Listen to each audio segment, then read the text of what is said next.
Today is World Environment Day. It sounds like a typical essay topic in school, doesn't it? And that is the problem. The United Nations selected this day in 1972. They said June 5th will be Environment Day. Around 3,500 events were organized today. Saplings were planted in the Maldives. Green murals were unveiled in the US and cleaning drives were organized in India. It's great PR for everyone. The celebrities post nice pictures on social media, world leaders belt out advice, and by tomorrow, everyone forgets. And that is the problem. Cleaning drives do matter. But guess what matters more? Large-scale policy decisions, things like green investments and climate financing. That's what we need to focus on. Some new data is out. It tells us how much rich countries have contributed to climate finance. The number was $116 billion in 2022, $116 billion, which is very significant because climate financing has never touched $100 billion. So rich countries are saying, well done, we have hit a milestone. But as always, there is more to the story. First of all, they're late.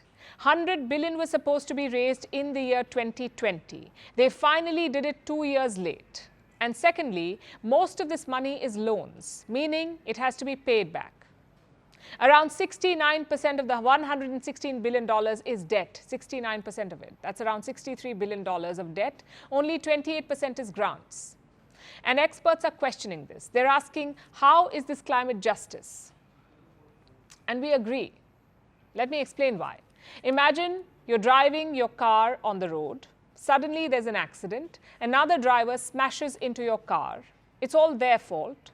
You didn't even know what was happening. The other driver promises to pay for the damage, but later they give you a loan to fix your car back up, a loan that you will have to repay.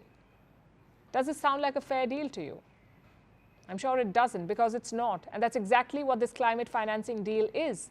The rich countries cause the damage. They make up 2/3 of existing carbon emissions, 2/3. So how can they get away with loans? If you break it, you pay for it. Shouldn't that apply to rich countries? Ideally, yes. But the problem is that climate financing has no binding definition.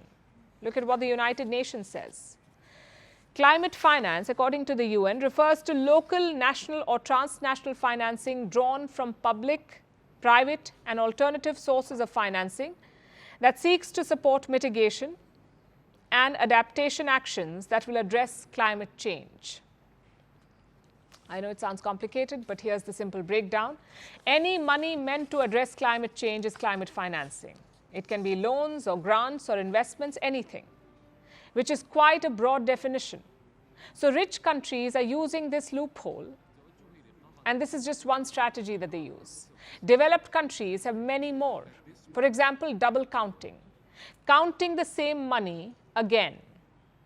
In 2005, the European Union made a promise. They said we will spend 0.7% of our GDP on climate financing. In 2010, they made another promise to raise $7 billion for climate finance. Now, both of these were separate promises, but guess what? The EU double counted it. The same money was counted as part of both the promises. And Britain did the same. They had promised $500 million for humanitarian work in other countries, like Afghanistan and Yemen. This is humanitarian, not climate work.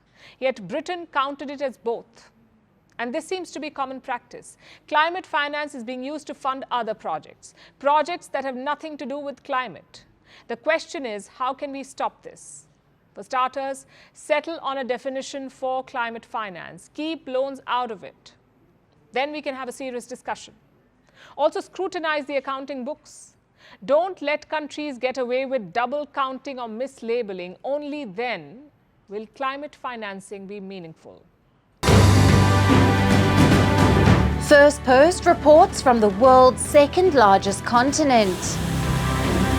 Hello, I'm Alison Lagrange. A very warm welcome from Durban, South Africa. We get you the news and the newsmakers from Africa. From elections to climate change to innovations and opportunities. As the world's attention shifts, we report from Africa, the heart of the global south. Join me every weekday live on First Post.